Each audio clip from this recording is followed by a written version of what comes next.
is going on, everybody? We are back for another episode of the ABJ Podcast. I am your host, Anthony Blackwell Jr. Episode 80. 80 episodes. I started this back in October or November of last year, and we're 80 episodes in. And I took a hiatus because life fell apart for me. But here we are, 80 episodes later.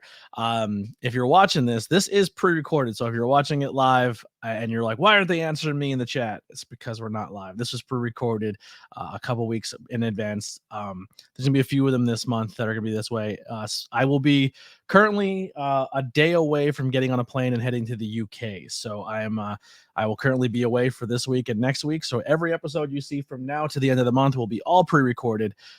So even though we're not be able to chat with you live, please feel free to put comments in there. Let us know what you think of the episode, as well as letting us know how you feel about everything. And like I said, just be engaging.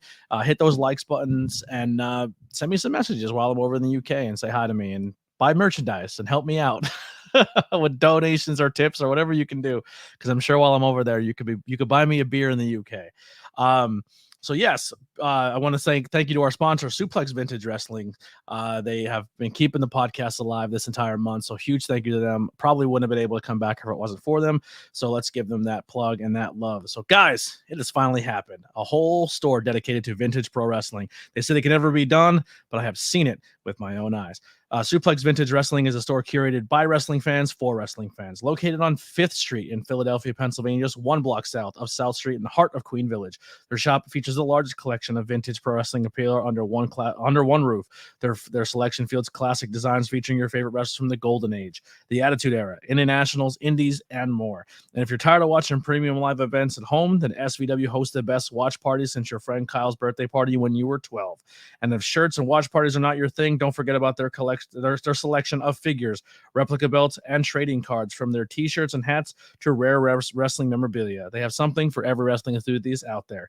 So what are you waiting for? Check them out at suplex.svu on Instagram or their website, suplexsvu.com, and let them satisfy your wrestling needs. So if you're looking for an old school t-shirt, like an old school DX, like original print vintage t-shirts, their website has a bunch of stuff that's on there. And if you're in the Philadelphia area, go in person, because they have so many things. If you're looking for that exclusive shirt that was in a pro wrestling tees crate, they probably have it because someone brought it in. If you're looking for an old school Dude Love, any you name wrestler, they have all the old original line t-shirts and memorabilia, the Hasbro's, title belts, everything is there. Go check them out on their online shop. Follow them on all social media. They make really cool posts and they're a blast. So today's guest, TJ Epixx, I'll bring him in right now. But before we do, I met this dude. I believe the first time we got to link up was he was coming with HC Loke and his crew to the Sanctuary. And at that time at the Sanctuary, it was kind of like the Sanctuary class, HC Loke's crew. There was some guys from Syracuse coming down. I think Flower City, I'm not mistaken. Creator Pro people were coming. We had all these different schools and wrestling people all coming at this one summer, and we were there almost every single weekend, and they would come in, and we were just putting together these fantasy matches that you would never even see before, and they were happening at the Sanctuary, and he was part of that, which was really, really fun. And it was my early days of my commentary, so I was very, very blessed and very, very fortunate to be calling some matches with some stuff that probably not a lot of people even seen, because it was, like I said, just all these people coming together and just making some really cool art. And then I just seen him on the scene killing it ever since. I seen him up in New York at Excite and a bunch of other different places. So yeah, it was a lot of fun. So without further ado, let's bring him in so we can hear about his origin story. TJ Epixx. What's going on, man? Hey, man. Hey, how you doing, man? It's good to be on the show. I'm doing great. Yeah, so like I said, we locked horns the first time at Sanctuary when you guys were coming in, and it was just like that one summer of just all these crazy matchups from people from all over the place just coming in on a Sunday and just putting together some insane stuff. Yeah, man, it was a lot of fun. I remember that summer, I think I wrestled like something like 80 matches, including all those ones. Like, we were going crazy, just trying to wrestle every single day that we possibly could. So I remember I think it was like every single Sunday for the most part we were down there. We were doing almost every Sunday at the Sanctuary, sometimes every Saturday, and then like almost every Friday. So like it was a lot. I got more reps at commentary that summer than some people have their entire career. Yeah, no, I totally believe it. Just because I remember there's matches, like there's some days we're there for I don't even know how many hours, but I remember we left in the morning. We didn't get home till pretty dark because we were just happy to be there and be around wrestling all day. Like I do remember, like we went up on Sundays just because that was the only day that we consistently had available. So that's why we went up on Sundays. I remember. Yeah. So let's dive into the first question here. And when did you fall in love, and what's your earliest memory of falling in love with the pro wrestling business? So falling in love with pro wrestling. So I was always a fan just because my dad was a fan, but little kid, I didn't know much. When I truly became a fan, it was actually kind of weird. Was my grandmother let me pick out one toy at the toy store, and it was a Kurt Angle action figure. And I thought it was a cool looking figure. I was super excited. And hair or no hair? No hair. Okay. This was 2005. So yeah, definitely no hair Angle. And I remember I went home and I ended up flipping through the channels and I saw SmackDown that night, and Kurt Angle's on the TV right at that moment, and it was just that correlation. I was just like, wait, I get to see this guy now? And I can't remember the match. I can't remember what episode it was, but I just remember falling in love with it right there. And then I was like, yeah, this is gonna be my entire personality for the rest of my life. So. Kurt Angle was a guy. He replaced that itch for me when Shawn was gone. When Shawn left for that time, and then Kurt was there. Kurt was like then my new favorite. So I'm also a huge Kurt Angle fan. You ever get a chance to meet him? Well, so this is going to be out after the fact, but I actually get to meet him on my birthday because I'm doing Speedy Fest in Binghamton, and he's a guest there. So, oh man, I'm that's awesome. excited to meet him. I'm probably not going to tell him any of that story or whatever. It's just you're my first action figure. Yeah, I got to tell face to face the guy that got me into it. Yeah, I got to tell somebody one of the first action figures I remember buying was a Headbangers action figure, and I remember meeting him. I'm like, you were one of my first action figures I ever had when the new line came out, and he's like, that's sick. And then he pulled out his shirt later on that show, and he was wearing his action figure on the shirt, and I go, oh shit. He goes, yeah. That's funny. Yeah, they're cool people. But yeah, no, Kurt, I met Kurt at a PPW. It was freezing in the building, and he was just not having a good day. I think he had a lot of body pain, and I was like, man, thank you so much for your career, and like you were super entertaining. You're probably hands down one of my top favorite wrestlers of all time. And he's like, glad you liked it because my body hurts. And I was like, all right, have a good day. And I didn't know what else to say. I mean, you can't really blame for saying that either. Like he gave a lot to this business, and he's probably doing it not on pain pills anymore because that was a huge problem for him. So he's probably just dealing with it. Yeah, I mean, that's kind of what I was expecting, but at the same time, like as long as he's happy at the end of the day and everything, like I'm happy for him. Like we don't need to see him do anything too crazy anymore. No, he's the GOAT, man. He changed the game up. But yeah, man. So growing, like you were mostly that that would be considered what the ruthless aggression era. That's no, that's still Attitude, right? Attitude era was still kind of it was like the beginning of the ruthless aggression era, I think, because like 2005 I would have been 6 or 7. I was just graduating high school. Oh man, yeah. So that was like when I was like developed enough to understand what I was what I was watching and like the people I was like fans of. The only reason I remember that is because when I was 9, my dad took me to WrestleMania 23, and that was the craziest experience ever because that was my first wrestling show I ever went to as well. Wow! Like he just knew I was such a huge fan, and he saved for Christmas, and yeah, that was my Christmas present. I've never been to a pay-per-view. So we're gonna pretend we're recording live, but this All In pay-per-view in UK is my first pay-per-view I've ever been to. I've only been to like Raw and SmackDowns, like two small SmackDowns and 2 Raws when they come to Wilkes-Barre area. That's the only shows I've ever been to. Yeah.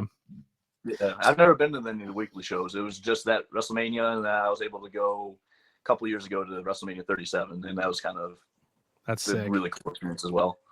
Now, growing up, also as a wrestling fan, did you gravitate to any other sports growing up? Were you always very athletic? Like, did you play anything else or do amateur wrestling? So yeah, I actually did. So I played football and lacrosse since I was a little kid. My parents got me into it. I'm from a lacrosse heavy town, and just my family loves football. And then in 6th grade, because I was a wrestling fan, I was like, you know what, I'll try amateur wrestling because it's got to be similar to wrestling, right? And then I ended up falling in love with just the sport of amateur wrestling, and I did that all throughout high school until my junior year when I started getting some health issues from cutting weight. But no, it's okay. It's like I just did not do it in a healthy way back in the day because I didn't really know how to. But it Mhm. did give me a lot of experience and everything that I still use today, especially with, the kind of wrestling I do today, and I do chain wrestling and whatnot. Like, it's a good thing to have in my back pocket, and I'm happy I did it. Absolutely. Just grew up playing sports.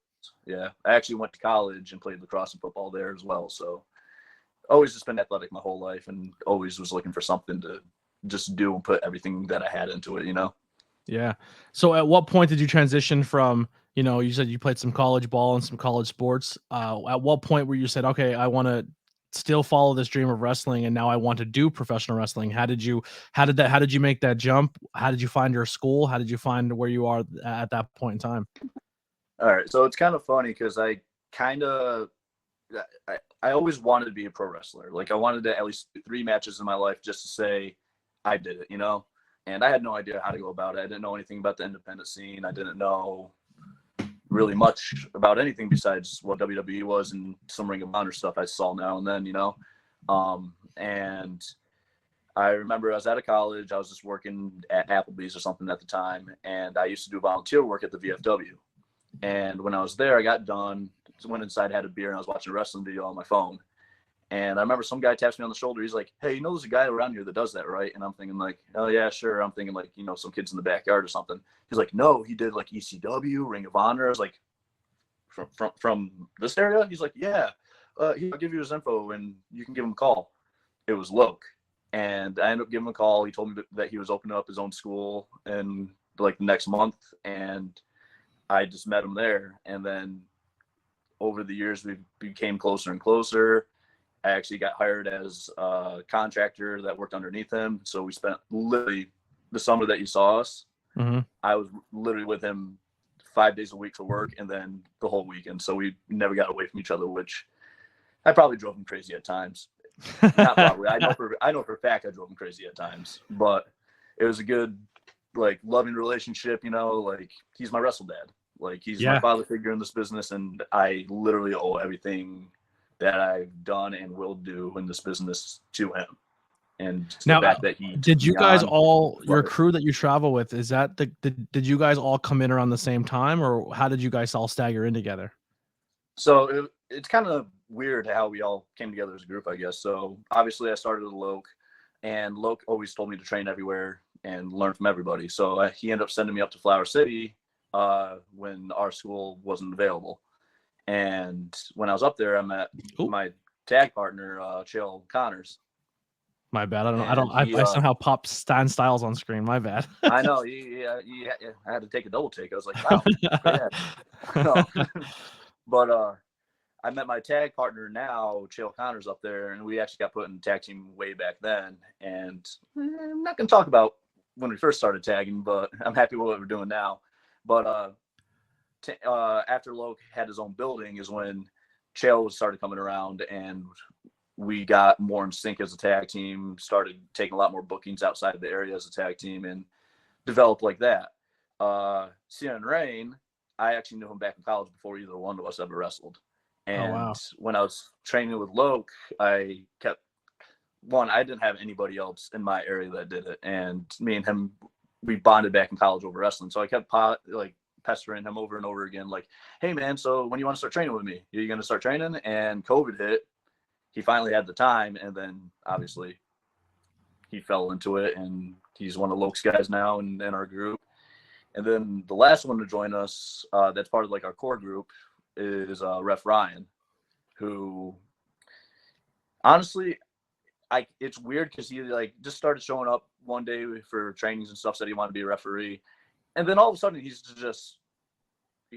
like the heart and soul of our group. Like, I can't explain it. Like, it's weird to think about not having him around.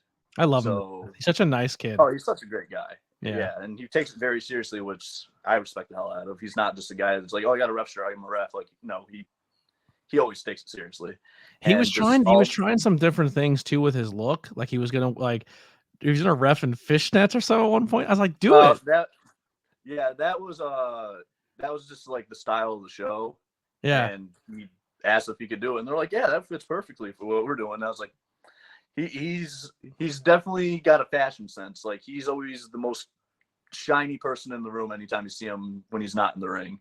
But when he's in the ring, he just keeps it to a modest yellow glasses that you know who he is. They pop too. I mean, listen, yeah, our referee got they over pop wearing just red enough where shoes. you know he's a great ref, and you're gonna recognize him. That's the perfect thing. I take a lot of umbrage when people post online that like commentary guys should just stay in their lane and they shouldn't make it about themselves and just stick to the match. And I was like, yo, I traveled just as far to be here as any other wrestler did, and I'm putting just as much work and time in, and we're all trying to get our shit in, and stand out and be different and be the first version of us. If I go in and do commentary, I do it how you think I should do it, then why am I doing it? And I feel the same way with referees. Like everyone's like, referees oversell, and I'm like, I actually get into it more because I watch the referee just as much as I watch the match, because being smart to the business, I realize if I know something's coming up or if someone might be legit hurt, I'm watching the referee because I'm looking for his cues. Like, so a good ref is just as good to watch in a wrestling match than two talented wrestlers are. Here's a great example I can think of is like if you put prime Shawn Michaels and prime AJ Styles in the ring together, should be an amazing match. Mm-hmm. But if you don't have a good ref, that ref can ruin that entire match as well. I've seen referees botch matches. Yeah. So people don't understand like how important a ref really is, and that's why I'm going to give Ref Ryan his flowers whenever I can, because he deserves them. Yeah. So and Ref Ryers and Connors, I know I've knocked 2 members off your team with interviews. You're actually predating an episode's going to happen live next Monday with Siren, but I did not forget about the other 2 guys. That guy. Never mind. I hate Siren Rain. But I will have the whole crew on eventually. Don't worry. I will be reaching out to you guys. Man. Yeah. Yeah. No, we're we all just kind of came together, and then Loke made a play on the Bullet Club, and he literally had shirts made just as a big rib, and we owned it because we love everything about it. He has a shirt too. He deemed us the Bullshit Club because we're bullshit. Yeah. I love it. Loke is someone when he started coming around the sanctuary, I was like, this is really happening. HC Loke's here. This is cool. No. Like Ring of Honor, ECW, HC Loke. I wasn't even aware. Loves it. Yeah, I wasn't even aware of the Luna thing until later on when I met him and found out like, oh shit, like not only just was he involved in the first intergender match, but like I love Luna Vachon, and like we actually talked about it on the podcast with him. He was a really good interview as well. But your crew is just really fun, man. And I kind of touch on it with Junie when we talked about it. Like a good stable in wrestling is more than just a stable that you see on TV. A good group of people to pick each other up when you're down and when you need that up, like, because this business will mentally and physically just destroy you. And it's, it really will, man. And it's hard to maintain a wrestling life and a work life because you are trying your hardest to make it to the next level, and you have to make a lot of sacrifices and a lot of weekends, and you got to put the road at time on, and you got to travel, and it's hard to maintain relationships and be around people you care about and friends and family, and that could be tough for a lot of people. But when you have a core group of brothers and sisters with you, it makes those trips better. Yeah, man. I mean, honestly, like I've had some of my lowest times, and they were there for me to lean on when I needed them the most. I feel like I've done the same for them, and like we've all gone through difficult times at different times, and I've seen each one of us help out in our own ways that we can every single time. Like we love each other, but at the same time we're stern with each other, where we're going to be like, no, like I love you, but we got to figure this out just to get you right back on the right path again. Yeah, keep your focus on what's important. It's also super important to have a group of people to tell you when your match sucked too. Like, yo, I don't know what you're doing, but that shit sucked. We need to fix it. Yeah, we're not afraid to be honest with each other. Like, we stay for the car. Like, hey, so what was up with that thing that you did with the thing? And like, we'll be honest with each other. And sometimes it's like, hey, what if we do this and spin it on its head or something like that? Like, that's another thing I love is just riding with these guys all the time. We're bouncing ideas off each other and just having a great time. Even if it's not wrestling, like we used to last summer, we went to Darien Lake a bunch of times just when we would have that one random day off that fit for all of us. And we just like hanging out with each other, like even Chael deemed my place Casa Epixx because they just crash here after every like Binghamton show and stuff that we have. Yeah. So it's fun. Now, if I would think, and you can correct me if I'm wrong, but if I'm thinking like, all right, when you train and you buddy up and you link up with a guy like HC Loke, like what type of person are you going to get? Like what can Loke bring to the table? And the 2 biggest things that when I just think of HC Loke is I think obviously crowd work, storytelling, making things make sense. But then even outside the ring, the dude's known for his insane work ethic. Like every single aspect of the business, he's done it. He's done referee. He's literally been the guy who drives the trucks to shows and set ups the ring and make sure everything's like assembled. And but also he's extremely, I would say, known for how humble he is. Like for how much he's done and how much he's put in and how much time and how much blood, sweat, and tears. He's also very giving and humbling, and he'll keep you kind of level headed. Is there anything else that an HC Loke brings to the table, coming from that training style? Yeah, I mean, one, I think Loke's too humble because I don't think he realizes that the legend, the respect that I have for him, that the entire business has for him. I will go to random shows and I'll have guys who I've never met before, but as soon as I say I'm trained by Loke, nothing but great things to say every single time. Like he's just one of the top trainers and people just to be around in the business, But yeah, like you said, like one, psychology is super important to him. We talk about it all the time. There's times where he'll be annoyed with me, but I'll call him at like midnight on the drive home from a show, just be like, hey, I tried this thing, it didn't really work that well, or like, hey, it kind of worked, but I'm wondering if it could work better. Like, what do you think about this? And usually he's like, you do realize you woke me up, right? I'm like, yeah, sorry about that. It's on my mind. I can't get it off right now. He's like, okay. And then he'll give me advice right there on the spot. And then obviously he's taught me work ethic. I always try to do ring crew as much as I can. I am always just traveling, trying to get my name out there. Just my first year alone, like to get me reps and everything, he brought me down to some of his Tennessee loops. And I mean, one, that got me used to traveling, got me used to being around new people and everything. And it got me used to taking those long drives. So like Tennessee used to be a 16-hour drive one way for us. Jesus. So, for me, when I hear 3 hours, I'm also in the middle of nowhere compared to like the wrestling scene. I hear 3 hours, I'm like, oh, sweet, it's local.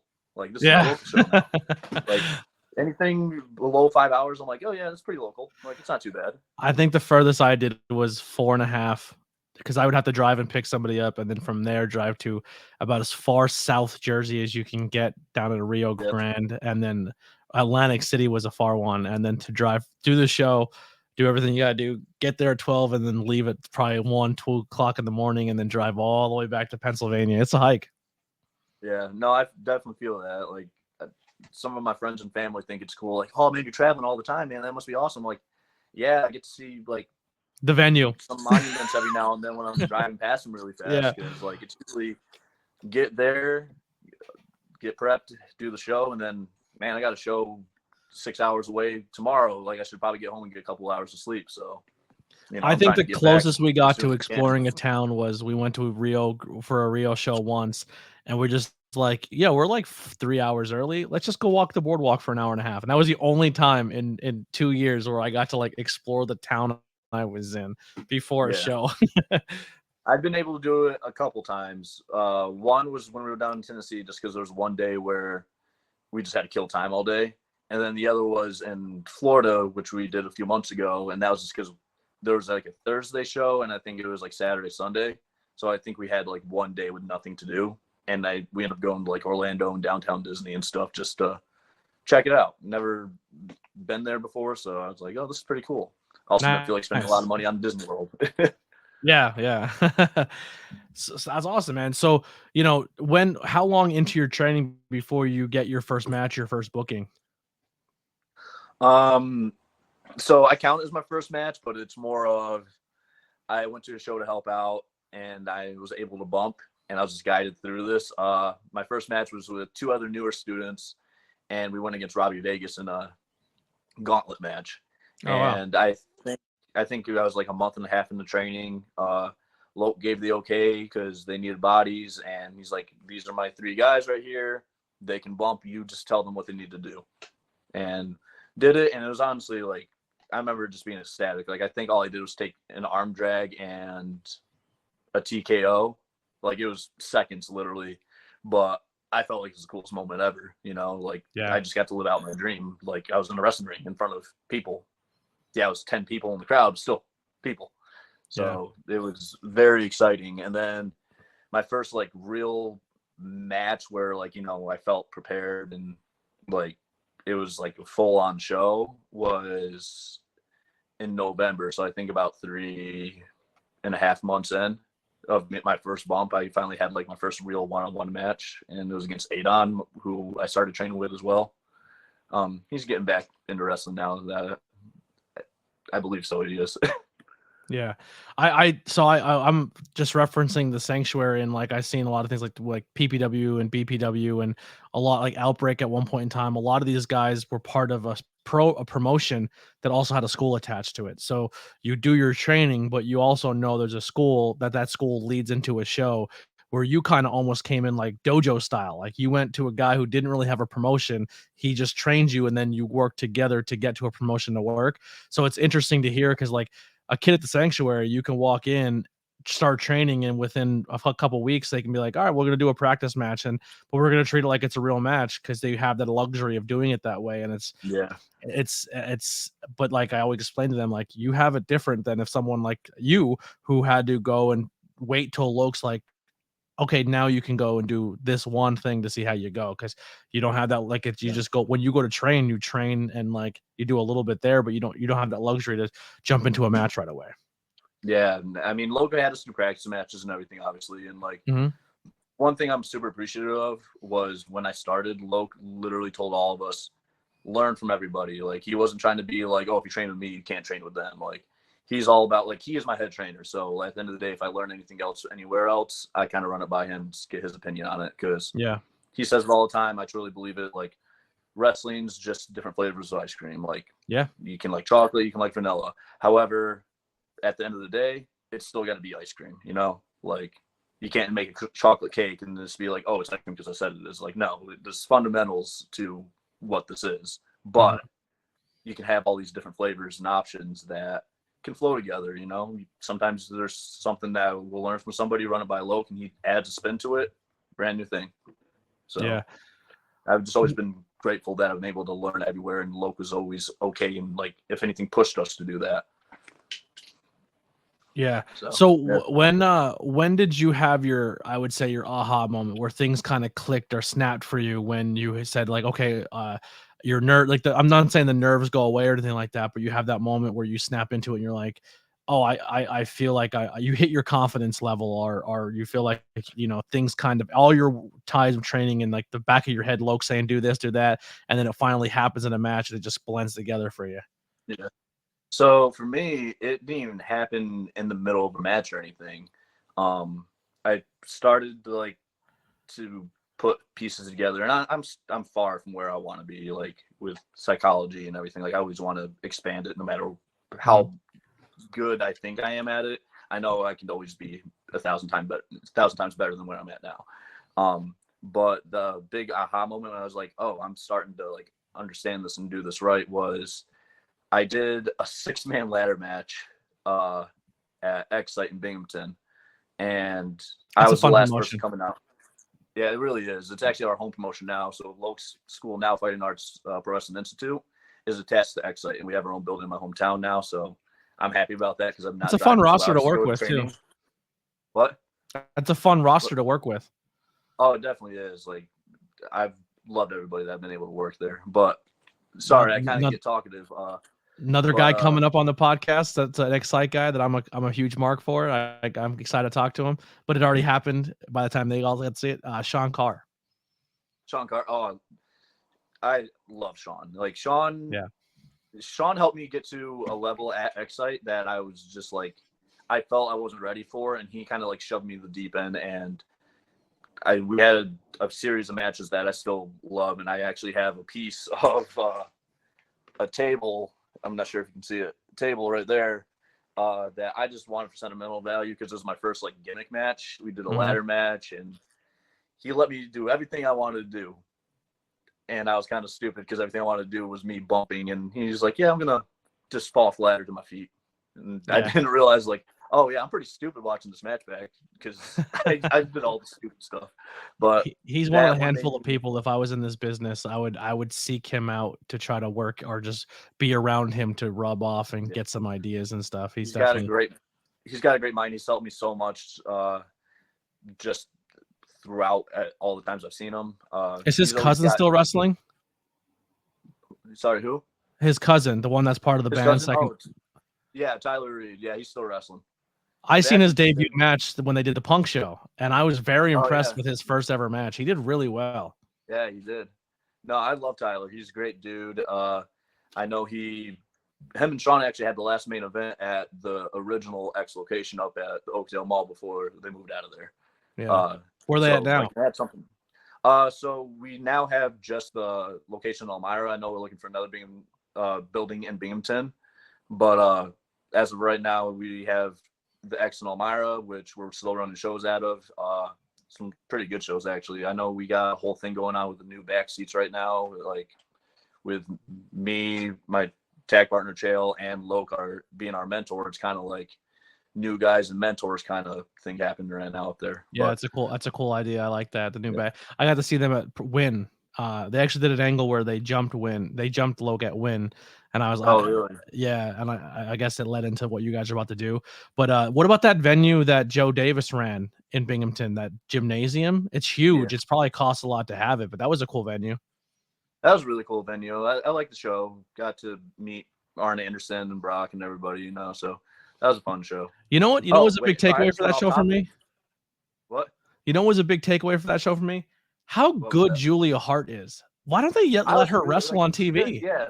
She didn't wrestle much on TV at that time, and I'm not sure if she's getting much ring time on TV right now, but no, not at all. I all. remember when I watched the match, I was like, wow, she can go. I'm like, not that I should have been surprised, but it was just my first time seeing it. And I was like, oh wow, she's doing it all right now, and she's trying to get better. That was really cool. Yeah, she's talented. I think she's really good. I can't wait for them to let the leash off her a little bit and let her get some work in.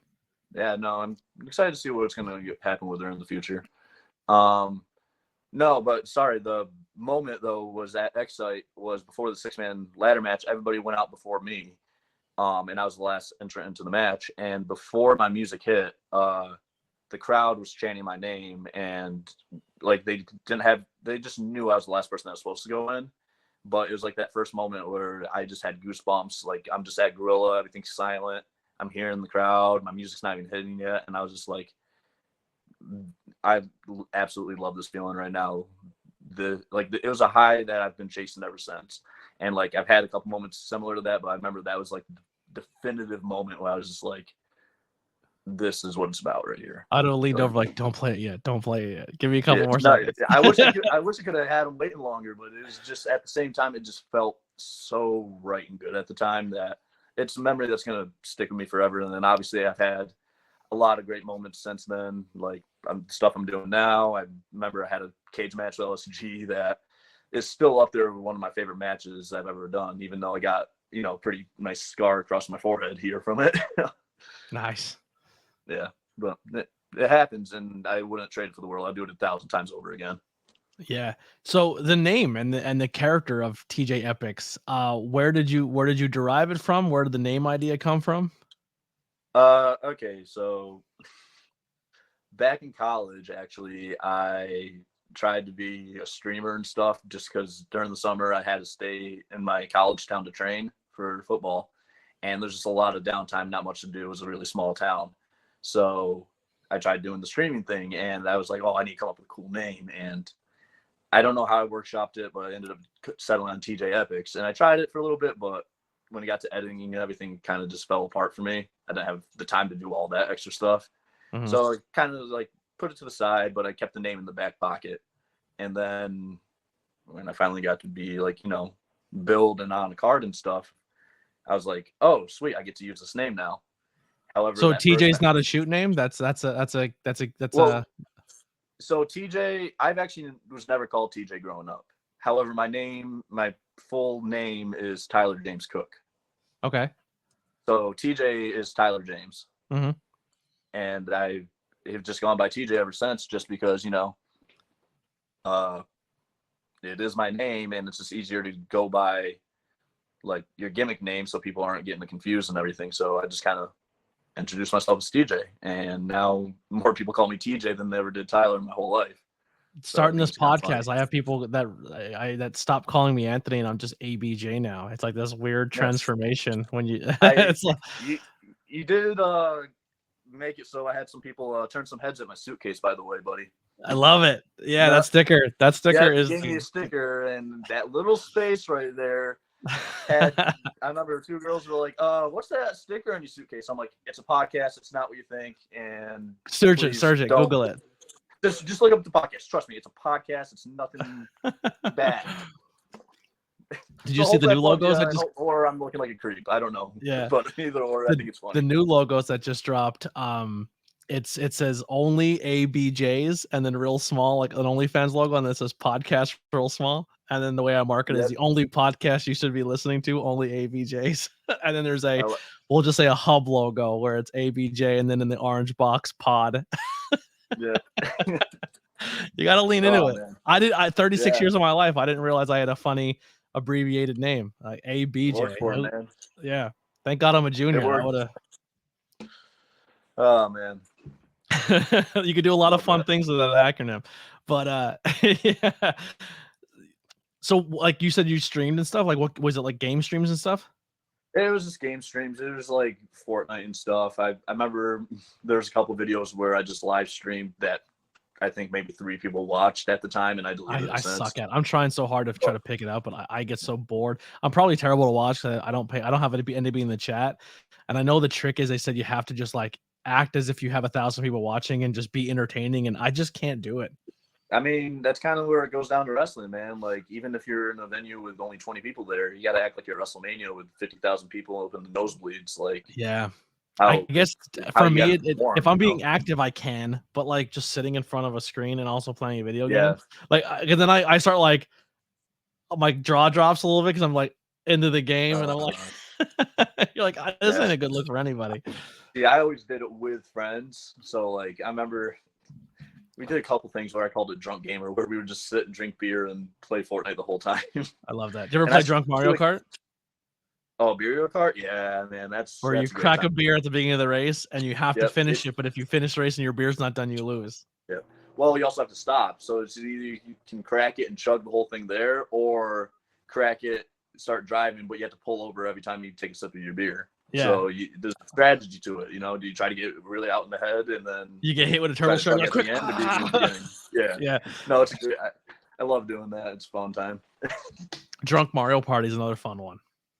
Yeah, I have not done that. I honestly have not had the time to just sit and play any kind of video game really with the boys. You know? Nintendo those party games Nintendo makes are good drinking games. I believe if you're over 21 years old, everyone at home listening. Yeah, don't underage drinking's bad. Remember, TJ Epixx says be a good noodle. Be a good noodle. Be a good noodle. So who are some people you worked or have worked that you feel like you mesh really well with? If people were going to go back and look up TJ Epixx matches, what are some matches or some people that you worked that you really you're proud of or that you enjoyed? I mean, obviously Loke's on that list. Like, we've only had a couple matches here and there, but every time it's just flowing. Like, how was it getting spit on by Loke? Well, he used to do that to me just when he yelled at me, so I'm used to it. You know? Just had some spit fly out when I'm getting chewed out at work or whatever. But I asked everybody. They're like, "Oh, I'm working Loke this week." I'm like, "Did he grab your dick and spit on you?" That's usually he did grab the old family jewels down there. Yeah, I think for both matches. I know for a fact we had 2 1-on-1 matches, but there was always great times. Loved working LSG. Like, again, that cage match I had with him was a great time. We've had a couple matches since then. Every time it's just been a pleasure in the ring with him. Mm-hmm. Obviously Sean Carr. I'm trying to think of now I got to switch because I got to think tag teams too. Because, you know, me and my tag partner Chill, we're CXR together, and we're having some fun, great matches. I feel, and we've had some awesome opponents. Like, we've gone against Main Event, Miracle Generation. We have Wasted Youth coming up. Where'd you wrestle Main Event and Miracle and Miracle Generation at? So Miracle Generation we wrestled at ESW as well as Bang Bros. I'm not sure if I'm allowed to call them that right now, but we had 2 awesome matches up at ESW with Miracle Generation and then Bang Bros after that, and still some of my favorite tag matches we've done. Send those to me when you're done, when we're out of here. Definitely will. I'll send you the links. And then I know we went against Main Event up in Smash in Canada. That was a really fun match. I remember it was the first time we worked heel in about 2 years, so that was a nice little experience awakening, you know, about just flipping it because we're so used to being babyface that I want to work more heel. It's just that everywhere we go, we're babyface. Not much more you can do about it. But When I'm happy you're it a works, heel, whatever you I should need add to another cover, X to you your know. name. Like your babyface And why name is is the that? 2X, and then the heel is the 3X. You get Oh, more okay. gear, and you can sell different merchandise. You're gonna get me canceled, man. Come on. It's triple X's and poison. Get your head out of the gutter. Yeah, whatever you say, whatever you say. You know, maybe some people aren't fans of Poison. I like Poison, but you know, then I'm splitting the market. So The old every time I remember the old Looney Tunes cartoons, when they drink like poison or beer, it was XXXX. The triple oh, you're X. saying Poison like that? I'm out Yeah, of yeah. it. Sorry. Let's Yeah. let's cut that part right there. I think the first time I seen you and your partner wrestle was Sanctuary, and the first 2 times you wrestled, you had to work each other, and that was a good match. Yeah. You guys worked each other very well. Yeah, no, I forgot we did that. Yeah, we've worked each other a few times now, and it's always been just great meshing with each other and everything. And that's why I think we work well as a tag team too, because like our movesets are so similar, our styles so similar, and we just have like a natural timing with each other when it comes to just strikes and combos and just working together as a tag team. Like it's just easy. Like a lot of our stuff that we come up with is just, hey, I have this quick idea. Let's see if it flows well. And if it does, we keep it. If it's kind of clunky, we just kind of toss it out and don't bring it out ever again. But like one of my favorite things that we do as a signature is we call it flip and slide, where it's a whole corner combo, and you've seen it a couple times, where like I'm flipping over the guy, he's sliding between his legs, and the super kicks. And honestly, the first time we did it, we came up with it that day. Like That's awesome. We never did it before, never practiced it before. It was just like, oh, I think this is going to work. And it's been in our arsenal for the last 3 years because we've been tagging since we both started. You know, and those move sets are having 2 or 3 of those a match is what makes a tag team stand out. Like you think of Miller Generation, you think of Main Event, just 2 people you named right there that you worked. Yeah. Main Event's doing the hula hoop spot. Main Event's going to do the spring DDT, like the springboard like they have the shotgun DDT. You know what I mean? Like they do all those cool moves, and that's what makes a tag team stand out and make people go, oh, like that was cool. I enjoy that tag team because of those opportunities. So that's cool that you they're good. They're good moments. Yeah, no, I love just tag team wrestling psychology into it and how you can, you know, tease something earlier, play it off later, and just work off each other's moves. Like it's so much fun and so much more storytelling inside of tag matches than just regular one-on-one matches. So yeah, and that's something we want to do even more of for the rest of this year, obviously for the rest of the time. But we're trying to branch out a little bit more because, like you said, the first time you saw us at the Sanctuary, that was the first time we ever branched out from our home place we started at. You know, that was you're the first person to see us outside of our hometown. That's awesome. Yeah, so like you remember back then, we didn't have even official tag gear yet. Then. We had listen, if you're not booked on a Friday, first Friday of the month, Sanctuary doors are always open. We'd love to have you come back down and work our first Friday. Oh man, definitely would be happy to come down sometime. Just got to figure out the dates. The first Fridays have become like we'll just say stunt fighting because we can't call it anything else. It's stunt fighting open mic night. Like people just show up and it becomes, oh man, you're here? I've never worked you. And then like Trotsky's kind of like because I've become in the scene and I know people. He's not maybe familiar with everybody. He's like, so who could work here? Good. And like the day Rocket walked in the building, I was like, Rocket should be working Andre Polino. Like that should happen. I mean, and like our Rocket should be working Hawthorne. Like, and it happened. Like it's just really fun. And then people come and they get that Sanctuary experience with the lights and the smoke and they're just like, how do I keep coming that back is here? Cool. That I remember that just being like the coolest light setup there too. Like, and we're getting people involved now. The community's starting to learn about us. We're starting to fill up those pews. The last nice. Yeah, we have 2 students who have really came in and really brought their family and friends in, and they've been like the catalyst of like this giant crowd. We had over 100 people there on Sunday. Oh wow! And half of there's like 3 people. I remember back when there was like 20 people in there. It sounded like 200. Like you should hear it now. Like one side of the arena is man, it sounds awesome. Yeah. One side of the arena is this one kid's family, and the other side of the arena is this other kid's family, and they're feuding. So it's like a soccer match. They're like, screaming at each other the whole time. It's awesome. It's so much fun. I like that. I really like that. That's cool. Yeah. So who are some people that you want to work that you haven't had a chance to, either tag team or singles wise? Oh man, you put me on the spot right now. I'm trying to think just off the top of my head. I mean, have you guys ever worked as a tag team CMD? We did actually at NFW. We worked CMD, which again, another fun, great match. I remember I did some weird new thing in that match that I kind of messed my hip up on. So unfortunately, that's kind of how I remember the match. But I also remember it just being a really fun and awesome match to begin with. So, yeah. Deshaun and Sean Carr are two guys in this business that I would definitely gravitate to learn from. Yeah, no, both awesome, great guys to learn from and just talk to. I mean, I think after our match, I still talked to Pratt for 2 hours after. Like we were just exchanging stories and talking and having fun. He's a good dude. Yeah. So I gave you a little bit of leeway there. Some names of some tag teams? Oh yeah, sorry. That's all right. Oh man. I mean, some names, obviously everybody's on the kick right now, but I would love to go against Matt Cardona at some point. Mike Bailey, would love to go against him. Ooh, Kevin Blackwood. Yeah. Kevin Blackwood, like I saw him up at ESW when I first started, and I've wanted to work him since, and I just haven't had the opportunity to.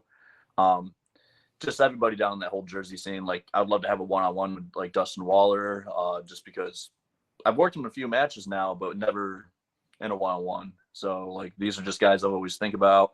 Obviously, I'd love to work my tag partner at some bigger shows in the future, but I like being a tag team with them right now too. So it's kind of like double-edged sword.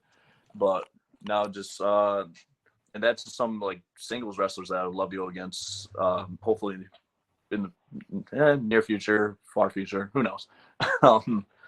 And then like obviously tag teams, we just want to go against everybody. We're having so much fun with everybody.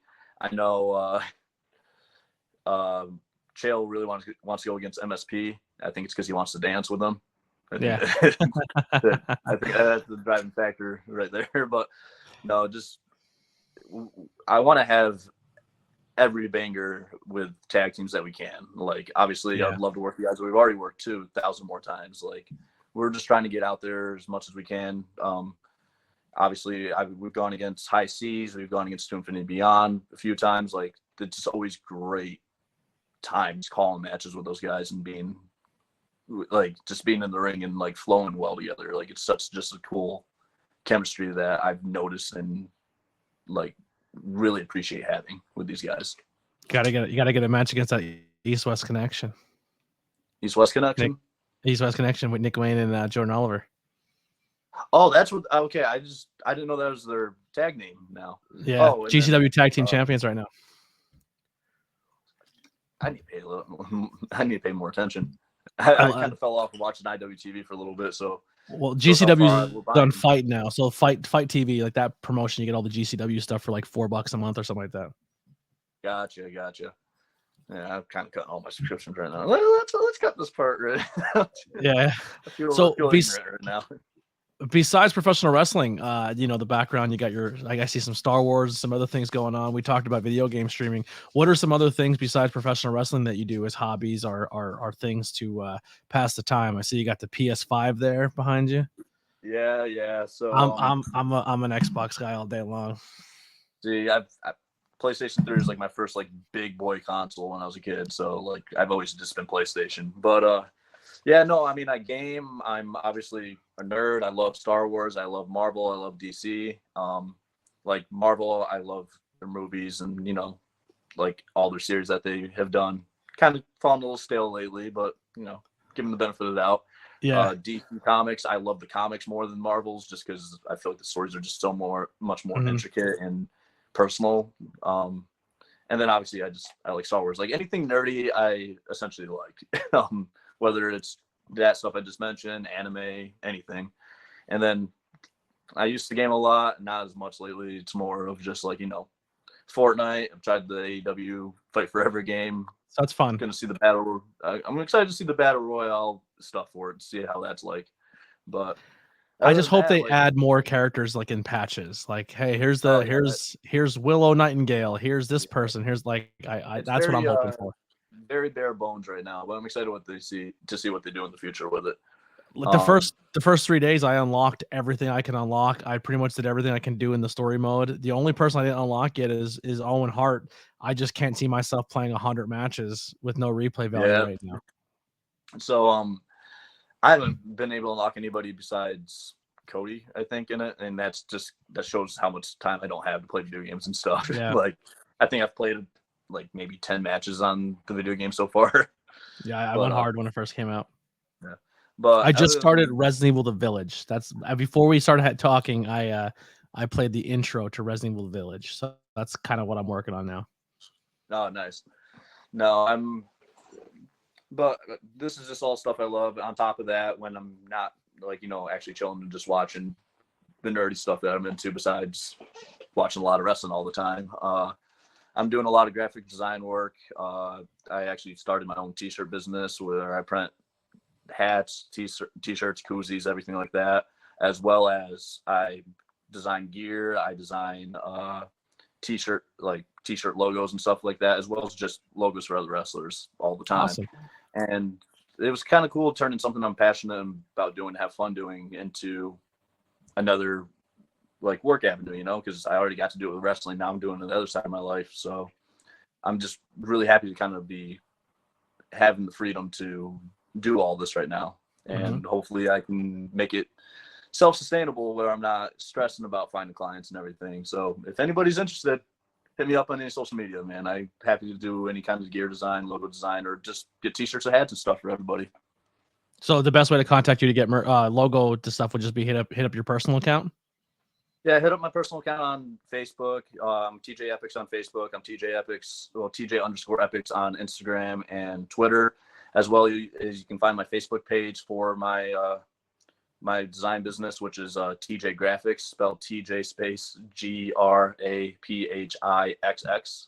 Kind of. And we'll have all the links. We'll have all the links for that below. Once this, thank you for so that. you can go and check them out. Thank you, man. But yeah, just having a lot of fun doing all that stuff. On top of, like, I get to enjoy watching Star Wars and stuff when I'm making all this and everything. So it's a cool combo just to be able to make a living right now and things I'm passionate about. Awesome, man. Well, listen, you're insanely talented. A lot of people should be checking you out. Make sure you do follow him on social media. Check him out. Search TJ Epixx on YouTube and follow some of those matches at those promotions. Is there anything else you want to plug or get out before we get you out of here? I mean, like you said, man, like if you follow me on social media, anything helps. Again, if you are interested in designs or t-shirts or anything like that, I'm always free. Don't be afraid to message me. And besides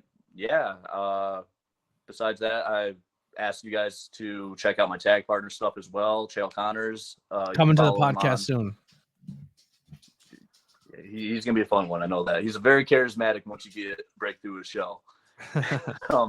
Love the dude. He's a great dude. But Chael Connors, you can follow him on Instagram, and I think he has a Twitter as well. And he's actually the one that posts a lot of our tag matches on YouTube. So if you follow Chael Connors on YouTube, it's a purple logo with his face, and it has a bunch of our CXR matches on there. So if anyone's interested in that, check that out. All right. Well, listen, once again, everything you're watching from here on out will be pre-recorded, stuff that was already been done, but they won't be live. But please, like I said, enter the chat. If you're watching this live or watching the video of this currently, whether it be on Facebook, on Twitter, or X, Twitch, or on YouTube, please search us on the audio side of platforms. Either it be Spotify, Apple Music, Google Podcasts, Amazon Music, Stitcher, iHeartRadio, Pandora. That helps out too. You know what I mean? If you're in the car and you want to listen to something, the audio platforms are there. Coming up this Thursday at 7:00 will be the person we talked about earlier. Andre Polina will be on the podcast on Thursday at 7:00. And then on on Monday, we'll have Blackstrom on the podcast. And then on Actually, 83, I don't have a graphic up yet. So that'll be surprise you later on. And then on Thursday, the president of independent wrestling, Phil Stamper, will be on the podcast. So we have a lot coming up for you guys, a lot of fun things. Episode for 83 is going to be Viddy Glamrock. So that's going to be episode 83. And it's going to be a blast. So guys, check out the rest of the stuff here. If you can, check out the links below for my guests as well as stuff for ABJ. Support, buy some merch, buy some t-shirts, check out that Patreon, and we'll see you guys next time on the ABJ podcast. We'll see you. Here's some music by the Converse Kid, Billy Trey. Sounds good, man.